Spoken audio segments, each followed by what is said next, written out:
Hi friends, welcome to என்ஜி சமையல் in Tamil. இன்றைக்கி சிக்கன் தண்ணி குழம்பு எப்படி செய்கிறதுன்னு பார்க்கலாம். இது சாதத்துக்கு நல்ல டேஸ்ட்டாக இருக்கும். இந்த சிக்கன் தண்ணி குழம்பை நம்ம சூப்பாக கூட எடுத்துக்கலாம். தேவையான இன்க்ரீடியன்ஸை பார்த்துடலாம். சிக்கன், சின்ன வெங்காயம், தக்காளி, கறிவேப்பிலை, இஞ்சி, பூண்டு, வரமிளகாய், சோம்பு, கறி மசால் தூள், மஞ்சள் தூள், வரமிளகாய் தூள், உப்பு, தேவையான அளவு எண்ணெய். சிக்கன் இன்றைக்கி 1/2 கிலோ நாட்டுக்கோழி சிக்கன் எடுத்திருக்கேன். சின்ன வெங்காயம் சேர்த்திக்கங்க, அப்போ தான் இந்த குழம்பு நல்ல டேஸ்ட்டாக இருக்கும். தக்காளி ஒரு 1/4 தக்காளி போதும், அதிகம் சேர்த்த வேண்டாம். இந்த சிக்கன் தண்ணி குழம்பை நம்ம எண்ணெயில் எடுத்துருக்கிற மசாலா எல்லாத்தையுமே எண்ணெயில் நல்லா வதக்கி செய்ய போகிறோம். அடுப்பத்தை வச்சுட்டு ஒரு பேனில்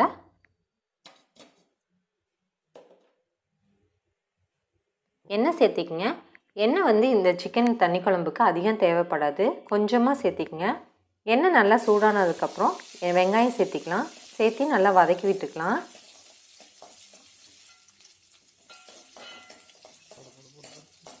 பூண்டு, இஞ்சி சேர்த்திட்டு நல்லா மிக்ஸ் பண்ணிக்கோங்க. கறிவேப்பிலை, வரமிளகாய், இது எல்லாமே சேர்த்திட்டு நல்லா மிக்ஸ் பண்ணிக்கலாம். கட் பண்ணி வச்சுருக்கிற தக்காளி சேர்த்திக்கிங்க.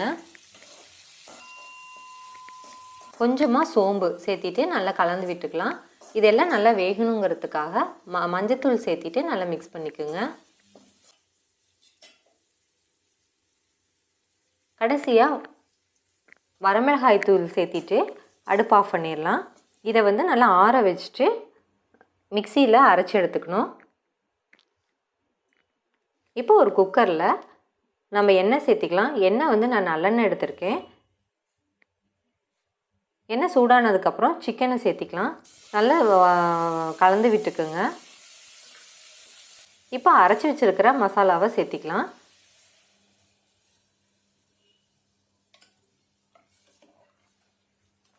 தேவையான அளவு தண்ணி சேர்த்திக்குங்க. ஏன்னா தண்ணி குழம்பு மாதிரி வைக்க போகிறோம், அதனால் ரொம்ப தண்ணி சேர்த்துறாதீங்க. தேவையான அளவு தண்ணி சேர்த்திட்டு கொஞ்சமாக உப்பு சேர்த்திக்கலாம். நல்லா கொதி வர டைமில்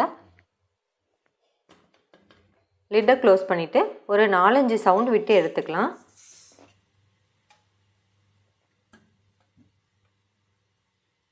நல்ல வாசமாக இருக்குது.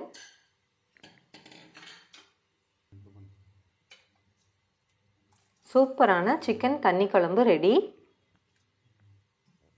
இது நீங்கள் சூப் மாதிரி எடுத்துக்கிற மாதிரி இருந்தால் ஒரு கிளாஸில் நீங்கள் கொஞ்சமாக பெப்பர் தூள் சேர்த்திட்டு எடுத்துக்கோங்க.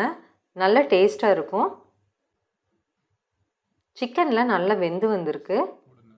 சூப்பரான சிக்கன் தண்ணி குழம்பு ரெடி ஆயிடுச்சு. இது செஞ்சு பார்த்துட்டு எப்படி இருக்குன்னு கமெண்ட்டில் சொல்லுங்கள். வீடியோ பிடிச்சிருந்தா லைக் பண்ணுங்கள், ஷேர் பண்ணுங்கள், மறக்காமல் சப்ஸ்கிரைப் பண்ணுங்கள். பக்கத்தில் உள்ள பெல் ஐக்கானை கிளிக் பண்ணிடுங்க. தேங்க்யூ.